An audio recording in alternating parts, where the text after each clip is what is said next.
पातंजलि योग दर्शन quick revision कर रहे हैं हम लोग एक एक पाद का। आज कैवल्य पाद पर पहुंच गए हैं। कैवल्य पाद में शुरुआत होती है 5 सिद्धियों से। जो हम लोगों ने कैवल्य पाद से ठीक पहले विभूति पाद में पढ़ा था कि विभूति पाद में अलग अलग सिद्धियों की चर्चा है, यानी संयम जनित विभूतियों की चर्चा है। संयम से जो सिद्धियां मिल रही हैं उसकी चर्चा है। लेकिन उसके अलावे भी, संयम के अलावे भी सिद्धियां मिलती हैं। जो 5 तरीके की सिद्धियों की चर्चा कैवल्य पाद में शुरू में ही की गई है और इससे संबंधित सवाल आते हैं। तो ये कौन सी सिद्धि है और इसको याद क्रम कैसे रखें, क्योंकि कई बार क्रम पूछ दिया जाता है और पूछा भी गया था लास्ट ईयर।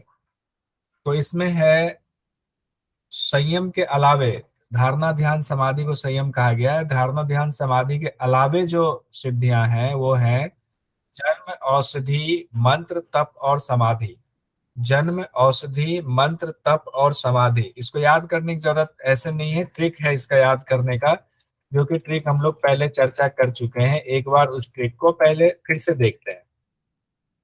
ट्रिक ये था कि ये कोई व्याख्या नहीं है, ध्यान रखेंगे, ये बस ट्रिक है याद करने के लिए।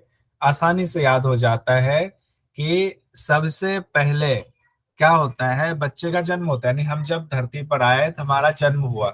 तो जन्म को रखेंगे। जो 5 सिद्धियां हैं संयम के अलावे जो सिद्धियां हैं उसमें पहली सिद्धि है जन्मजा सिद्धि। तो जन्म से जो सिद्धि मिलती है, नहीं हम पैदा हुए तो उससे याद रखेंगे जन्म। तो जन्म के बाद हम पैदा हुए तो हमारा गर्भनाल कटा, उसमें औषधि लगाई जाती है, दवाई लगाते हैं। तो जन्म के बाद औषधि या सिद्धि को एक बार ध्यान कर लें। उसके बाद हम थोड़े बड़े होते हैं तो गुरुकुल में जाते हैं, स्कूल में जाते हैं तो मंत्र का पाठ करते हैं, उसको मंत्र जा सिद्धि कह देंगे। और जब मंत्र का हो गया, हम जब अब गृहस्थ आश्रम में आते हैं तो हम तपस्या करते हैं। अपने जीवन को जीने के लिए जो हम कार्य करते हैं वो भी तपस्या है, तो हम तपस्या करते हैं। और जब हमारा गृहस्थ जीवन कंप्लीट होता है तब हम वानप्रस्थ की तरफ जाते हैं, नहीं समाधि की तरफ जाते हैं। तब जो है हमारी समाधि होती है। तो इसको याद करने के लिए ये स्टेप बताया हुआ था कि जन्म, औषधि, मंत्र, तप और समाधि। तो जन्म से हुआ कि जो पहले से ही जन्म लिया और उसको सारी सिद्धियां मिली हुई है। जन्म से ही, जन्म मिलते ही पिछले जन्म की सिद्धियों की उसको उसका ज्ञान है, पिछले जन्म की सिद्धियों का। औषधि जा सिद्धि में कहा जाता है, जैसे च्यवन ऋषि थे, उन्होंने च्यवनप्राश, औषधि के च्यवनप्राश बनाया और वो जवान हो गए, तो उस तरह की सिद्धियां हैं। मंत्र है कि मंत्र का जाप जब हम करते हैं तो कुछ खास मंत्र के जाप से कुछ खास सिद्धियां मिल जाती हैं। तपस्या है, तपस्या से भी सिद्धि मिलती है। और समाधि से तो सिद्धि मिलती ही है। तो ये 5 सिद्धियों की चर्चा है कैवल्यपात में शुरू में ही। अब कहते हैं ये जो सिद्धियां हैं, इसको आगे बढ़ते हैं। हाँ, ये जो सिद्धियां हैं आज बहुत जल्दी इसको कंप्लीट कर लेंगे। इन सिद्धियों में एक, जैसे जन्म का है, जन्म से सिद्धि हुई तो उसका जो चित्त होगा, औषधि से सिद्धि मिली उस समय जो चित्त की स्थिति होगी, मंत्र से सिद्धि मिली उस समय जो चित्त की स्थिति होगी, तप, तपजा यानी तप से जो सिद्धि मिली उस समय जो चित्त की स्थिति होगी, वो सब वासनाओं से भरी हुई होगी, यानी उसमें वासनाएं मौजूद रहेंगी। जन्म से, औषधि से, मंत्र से और तप से, इन चारों से जो चित्त की स्थिति बनती है सिद्धि मिलने के बाद, उसके बावजूद उस चित्त में वासनाएं मौजूद होती हैं। लेकिन एकमात्र है समाधि जा सिद्धि। समाधि जा सिद्धि वाला जो चित्त होता है उसमें वासनाएं मौजूद नहीं होती है। तो ये एग्जाम में पूछ दिया जाता है कौन सी एक जो है इनमें से है, चित्त किस प्रकार की समाधि सिद्धि से चित्त का निर्माण होता है जिसमें वासनाएं मौजूद नहीं होती हैं।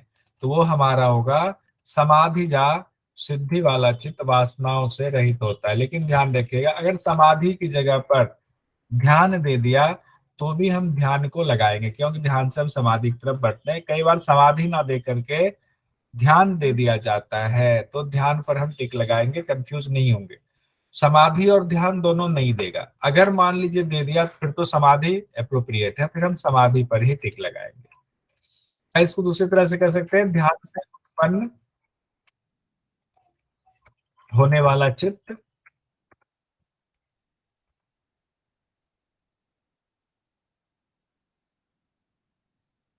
वासनाओं से रहित होता है। अब इसी में कर्म की चर्चा है, हालांकि कैवल्यपाद में भी काफी बताया हुआ है, लेकिन हम उतना नहीं जाएंगे। हम जो क्विक है, जो इम्पोर्टेंट है, सिर्फ वही पढ़ रहे हैं। पातंजल योग दर्शन में 4 प्रकार के कर्म की चर्चा की गई है। कृष्ण कर्म, शुक्ल कर्म, कृष्ण शुक्ल मिश्रित कर्म, अशुक्ल और कृष्ण कर्म। तो कृष्ण कर्म क्या हुआ? पाप कर्म, यानी काला कर्म, कहते हैं काली करतूत, तो वो कृष्ण कर्म हो गया। शुक्ल कहते हैं उसका काम बहुत सफेद है, साफ सुथरा है, तो वो शुक्ल कर्म हो गया। तो 2 ही कर्म याद रखेंगे, बाकी 2 तो हमें ऐसे ही याद हो जाता है कि तीसरे में दोनों को मिला देंगे, चौथे में ना कृष्ण ना शुक्ल, दोनों को हटा देंगे। तो इस तरह से 4 कर्म हमारे हो जाते हैं। कृष्ण कर्म, शुक्ल कर्म, कृष्ण शुक्ल मिश्रित कर्म और अशुक्ल और कृष्ण कर्म। तो ये 4 कर्म हैं। अब इसमें जो इम्पोर्टेंट कर्म है वो ये है कि योगियों के लिए कौन सा कर्म कहा गया है।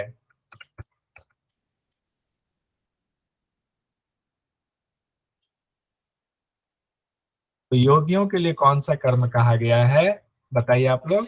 अशुक्ल अकृष्ण। अशुक्ल अकृष्ण। अशुक्ल और कृष्ण कर्म। इसी को दूसरे रूप में व्याख्या के तौर पर कहा जाता है निष्काम कर्म। लेकिन यहाँ पर पातंजल योग दर्शन में अशुक्ल अकृष्ण कर्म कहा गया। निष्काम कर्म कहाँ पर कहा गया है? भगवत गीता। भगवत गीता भगवत गीता में निष्काम कर्म की चर्चा की गई है। तो यह अशुक्ल अकृष्ण कर्म ये ऐसा कर्म होता है जिसका कि बंधन नहीं होता है, जिसका कोई फल नहीं होता है, फलहीन कर्म होता है ये। इसका फल ये होता है कि आज में आपको मुक्ति मिल जाएगी। कर्म बंधन में बांधने वाले नहीं होते हैं।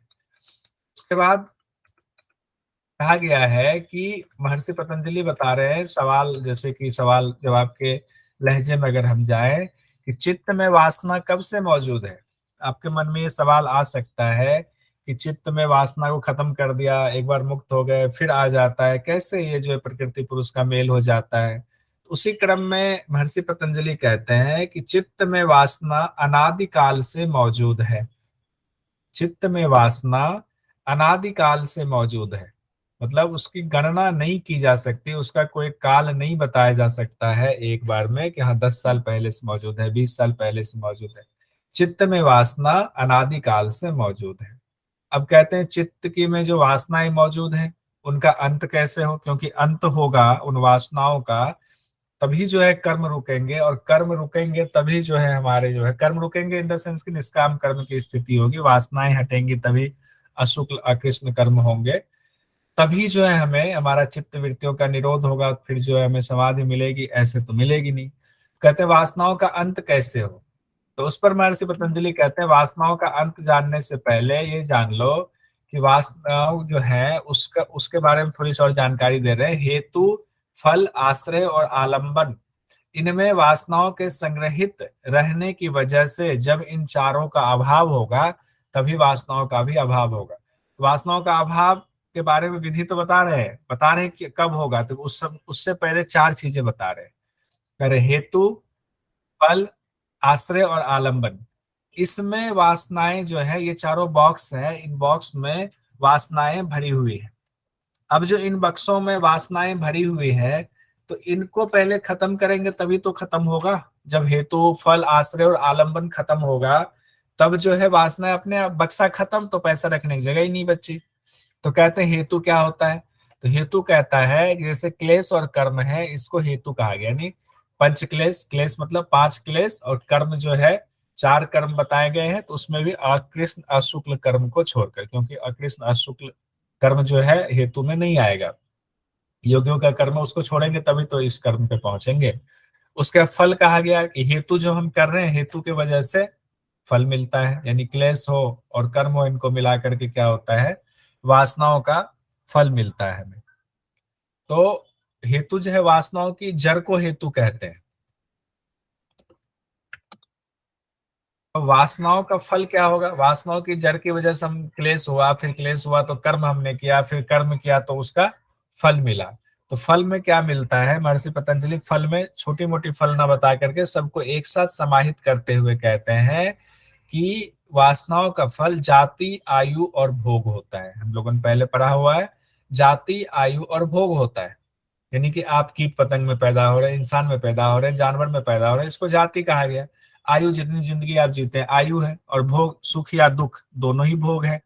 तो इसका फल यही है। कहते हैं फिर आश्रय, आश्रय क्या है? कहते हैं अधिकार सहित जो चित्त है वही आश्रय है। आश्रय मतलब चित्त जो है सबका आश्रय है, और चित्त जो है अभी मिला जुला है पुरुष के साथ, प्रकाशित है वो चित्त, तो वही आश्रय है उसका। आलंबन कहाँ हो गया? इंद्रियों के विषय जो है वो आलंबन है। जितने इंद्रियां हैं वो अपने अपने विषयों में भाग रही हैं, तो इस वजह से आलंबन हो रहा है। कहते हैं आलंबन, निरालंब मतलब आलंबन नहीं होना, निरालंब की स्थिति हो जाए तब तो इंद्रिय जय हो जाएगी। तो आलंबन है, अभी इंद्रिय हमारे विषयों की तरफ भाग रही है।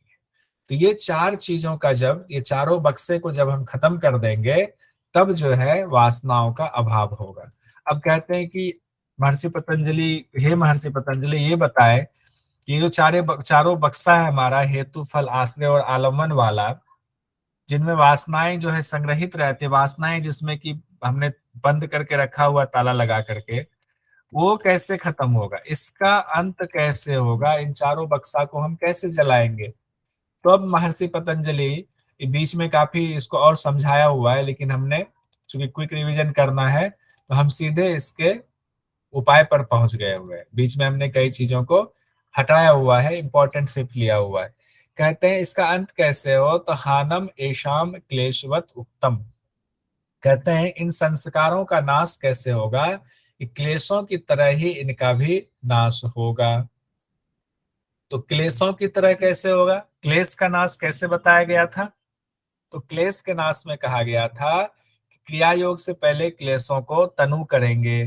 फिर क्लेश के नाश के लिए बताया गया था प्रति प्रसव, हम लोगों ने पढ़ा था ना, याद कीजिए।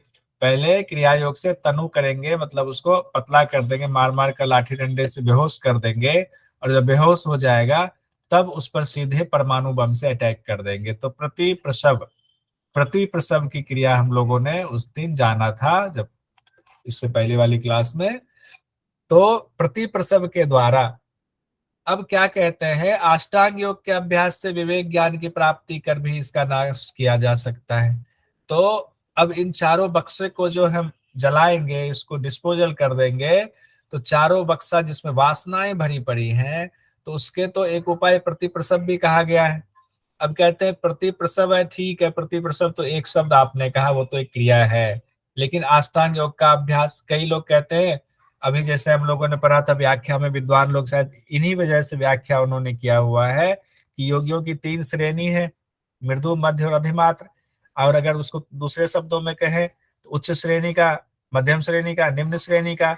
उच्च श्रेणी वालों के लिए अभ्यास वैराग्य बताया डायरेक्ट, और मध्यम श्रेणी वालों के लिए क्रिया योग, और निम्न श्रेणी वालों के लिए अष्टांग योग। तो ये तीन विधि बताई गई है।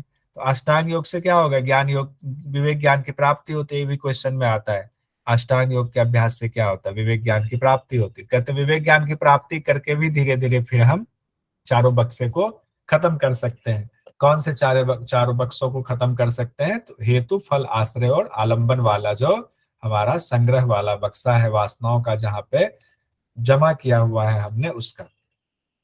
अब जब विवेक ज्ञान की बात आ गई, तो जानते हैं विवेक ज्ञान और विवेक ख्याति दो शब्द आते हैं, कि विवेक ज्ञान क्या है और विवेक ख्याति क्या है। इसको लेकर के बड़ा कंफ्यूजन रहता है, विवेक ज्ञान और विवेक ख्याति में कंफ्यूजन आज दूर कर लीजिए, और उम्मीद है कि आज के बाद फिर विवेक ज्ञान और विवेक ख्याति का कंफ्यूजन आपका नहीं रहना चाहिए। तो पहले हम लोग विवेक ज्ञान ही देख लेते हैं, फिर विवेक ख्याति पर जाएंगे। अभी तक हम सोचते थे विवेक ज्ञान ही विवेक ख्याति है तो दोनों, लेकिन दोनों में कुछ ना कुछ तो अंतर है। जैसे समाधि है, अब एक संप्रज्ञात समाधि, एक असंप्रज्ञात समाधि, उसी तरह से हो सकता है विवेक ज्ञान विवेक ख्याति में कुछ अंतर हो, तो देख लेते हैं क्या अंतर है। तो विवेक ज्ञान जो है, हम लोगों ने पढ़ा है अष्टांग योग के अभ्यास से जब विवेक ज्ञान मिलता है, तब क्या होता है, वो जो ज्ञान होता है, आत्मा और चित्त दोनों का भेद साफ साफ नजर आता है। तब पता चल जाता है आत्मा को, हाँ मैं आत्मा हूँ, और ये जो है चित्त है, बुद्धि है, और दोनों हम अलग अलग, हमारी जाति ही अलग है, हमारे संस्कार अलग है। तो उसके बाद क्या होता है, आत्मदर्शन एक तरह से हो जाता है। यानी अभी असंप्रज्ञात नहीं, अभी आत्मदर्शन की स्थिति संप्रज्ञात में चल रही है।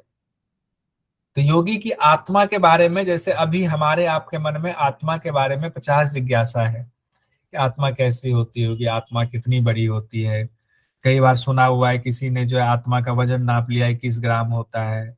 पता नहीं, 50 सवाल आत्मा के बारे में जानने की इच्छा होती है। लेकिन कहते हैं जब इस स्थिति तक पहुंच जाते हैं, विवेक ज्ञान की स्थिति तक, तब क्या होता है, आत्मा का दर्शन हो गया, तो आत्मा के बारे में जानने की इच्छा की जो है निवृत्ति, वो शांत हो गई इच्छा अपने आप। कोई घूंघट में जा रहा है तो आपको बड़ी इच्छा होती है देखें घूंघट के अंदर क्या है। तो घूंघट उठा तो पता चला हाँ ये है। तो घूंघट उठने के बाद जब पता चल जाता है, फिर देखने की वो निवृत्ति खत्म हो जाती है, इच्छा खत्म हो जाती है। उसी तरीके से जब निवृत्ति खत्म हो जाती है, तब क्या होता है, अब चित्त जो है विवेक ज्ञान में पूरी तरह से एकदम समाहित हो जाता है। चित्त क्या होता है, विवेक ज्ञान से भर जाता है। और जब विवेक ज्ञान से भर जाता है तो अब क्या करना, अभी तो दोनों मिला हुआ है, सिर्फ ज्ञान हुआ है कि हम दोनों अलग अलग हैं। हमारी दोस्ती जो है वो अच्छी नहीं है। फेविकॉल का जोर वाली बात हम लोगों ने पढ़ा था। अब फेविकॉल को जोर हटाना है। अभी तो ज्ञान हुआ है कि हम दो अलग अलग हैं, लेकिन फेविकॉल के जोर से हैं। अब हटाएंगे तो कैवल्य मिलेगा। तो विवेक ज्ञान को लेकर के कैवल्य की तरफ हम बढ़ते हैं। तो कैवल्य की तरफ जब हम बढ़ रहे होते हैं, तो उस दौरान क्या होता है हमारा, कि बीच रास्ते में कई बार हमारे पुराने जो संस्कार हैं वो बीच बीच में उभर आते हैं। जैसे विवेक ज्ञान है, हमें समाधि की तरफ जाना है, जाना है, जाना है, लेकिन बीच में कोई पुराना संस्कार उभर आया, तो हमें जो है हो सकता है थोड़ा गुस्सा भी आ जाए, थोड़ा हम कर्मों में लग जाए, थोड़ा किसी तरह का ऐसा कर्म हो जाए। तो वो बीच बीच में विवेक ज्ञान जो है टूटता रहता है। तो वो अटूट विवेक ज्ञान नहीं होता, टूट वाला एक तरह से विवेक ज्ञान होता है। बीच बीच में संस्कार कोई कोई आ जाता है, वो उछाल मारता रहता है। तो ये कहते हैं विवेक ज्ञान का प्रवाह जो है वो बीच बीच में टूटता रहता है। उस दौरान सांसारिक ज्ञान भी आ जाता है, सांसारिक कर्मों में भी लिप्त हो जाते हैं। तो कहते हैं विवेक ज्ञान जैसे ही टूटता है, वैसे ही सांसारिक ज्ञान का क्या हो जाता है, उत्थान हो जाता है। ये तो एक अवस्था है, इसको कहते हैं, ये वाला जो ज्ञान है ये विवेक ज्ञान है। यानी कि प्रकृति पुरुष का ज्ञान हुआ, लेकिन ये ज्ञान अभी अटूट नहीं है, तो इसको विवेक ज्ञान कहते हैं। अब आते हैं विवेक ख्याति, फिर क्या है।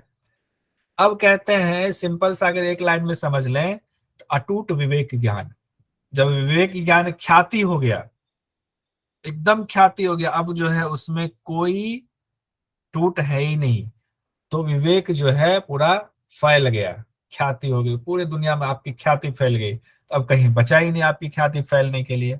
तो विवेक की पूरी ख्याति ऐसे फैल गई कि अब विवेक जो है टूट ही नहीं सकता है। अब कोई अब उस ख्याति को खत्म ही नहीं कर सकता है। कहते जब विवेक ज्ञान क्रिया योग के द्वारा और प्रति प्रसव के द्वारा बीच बीच में आने वाले संस्कारों का भी नाश कर देता है, तब क्या होता है, विवेक ज्ञान अटूट हो जाता है। यानी विवेक की पूरी ख्याति हो जाती है। यह विवेक ख्याति है। और इसी को दूसरे शब्दों में, एक और शब्द में कह ले, मुझे नहीं लगता कि अब इसके बाद दिक्कत होगी, फिर भी आपका क्वेश्चन ले लेंगे अगर दिक्कत होगी।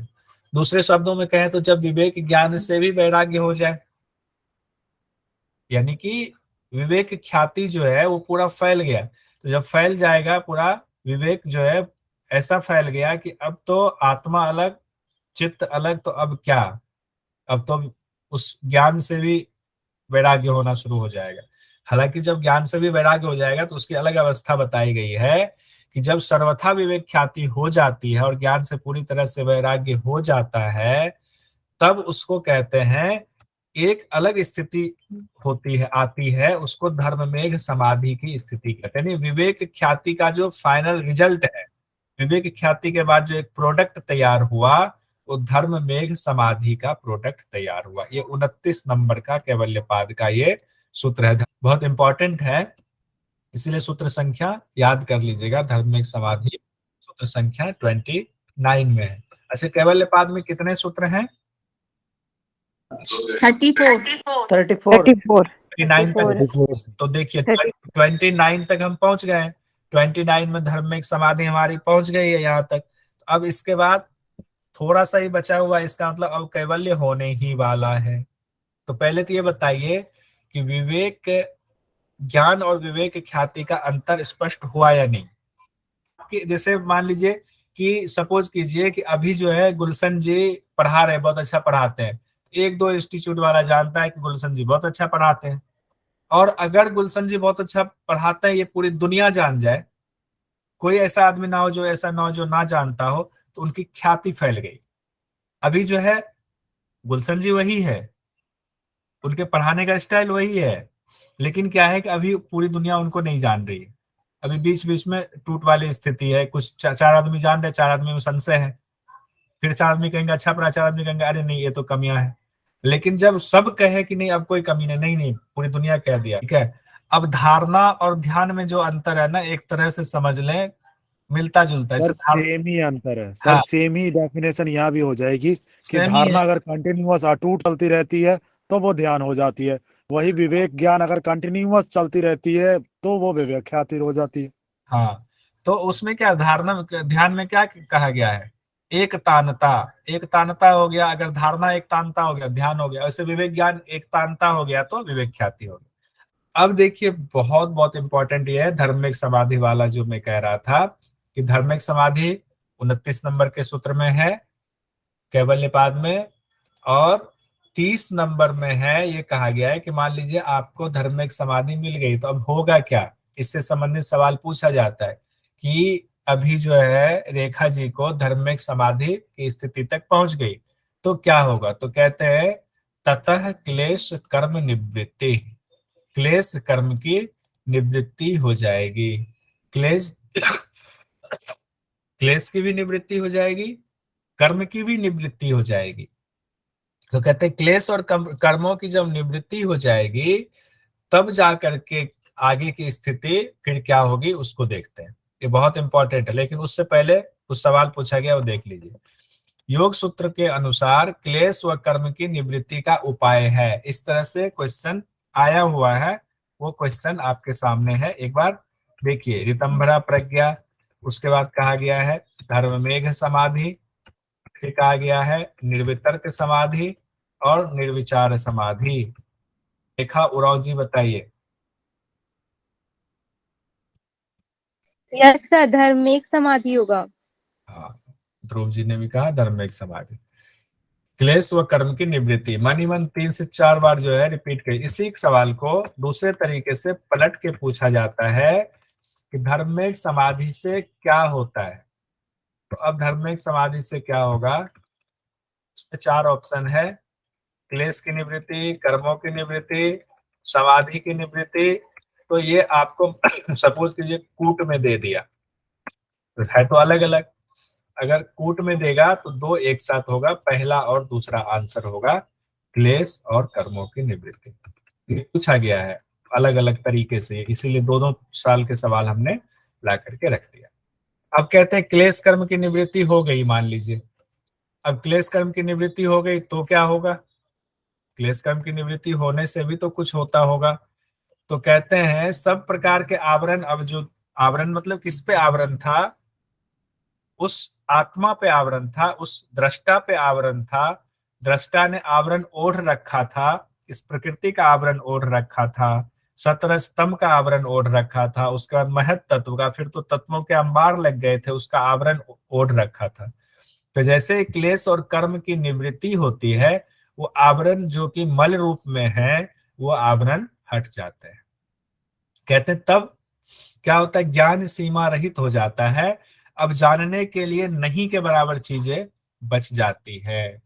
अब कहते हैं अब जब ये होगा तो इस स्थिति में क्या हुआ, सारा कुछ तो हट गया। तो हटने से तात्पर्य क्या हुआ कि सतरज तम में आत्मा का प्रकाश पड़ा था, तो एक एक तत्व जो है उभर कर सामने आना शुरू हो गया था। तो अब क्या होगा, वो जो प्रकृति ने सृष्टि की जो रचना हुई तीनों गुणों से हुई, सतरज तम से हुई, यानी तीनों गुण परिणामी थे, उनका परिणाम हुआ, तीनों गुणों में जो परिवर्तन हुआ उससे जो प्रोडक्ट तैयार होना शुरू हुआ, वो प्रोडक्ट तैयार होना तीनों गुणों का परिणाम कहा जाता है। कहते तीनों गुणों का परिणाम ही खत्म हो जाएगा, उसका क्रम ही समाप्त हो। क्रम था ना, पहला क्रम क्या था, महद आया, महद से अहंकार आया, अहंकार से एकादश इंद्रिय आ रहा है, फिर उधर तन्मात्रा आ रहा है, तन्मात्रा से पंच महाभूत आ रहा है, ये क्रम चलता जा रहा है तीनों गुणों का। अब कहते हैं अब जो है सारे पर्दे हट गए, सारा मल जो है हट गया, तो अब ये क्रम जो चला था ये क्रम जो है समाप्त हो गया, यानी एक दूसरे में लीन होता चला गया। अब कहते हैं जब क्रम समाप्त हो गया तो सृष्टि की उत्पत्ति का जो है क्रम वो भी रुक जाएगा। ये मतलब एक चेन जो था वो चेन टूट गया, जो सर्किल बना हुआ था उस सर्किल जैसे ही तोड़ा, तो सब जैसे सिकुड़ता है, ऐसे आपने रबर को ऐसे पूरा लंबा करके तान के रखा था गोलाई में, अब रबर एक जगह से टूट गया तो रबर जो है सिमटते सिमटते छोटा हो गया। अब क्या हो रहा है, उसके बाद क्या हो रहा है, मल भी हट गया, तो फिर क्या होगा, जिसका पुरुष के लिए कोई कर्तव्य अवशेष रह नहीं गया, क्योंकि पुरुष ने तो कह दिया कि भाई हमारा तो हो गया, निवृत्ति हो गई, अब हमें तुमसे कोई मतलब नहीं, क्योंकि अब हमें पता चल गया कि तुम हमारे कोई हो ही नहीं, हमारे कोई रिश्तेदार नहीं हो तुम। तो अब जब वो बेचारा मुंह लटका के चल दिया तो वो जहां से आया था वहां वापस चला जाएगा।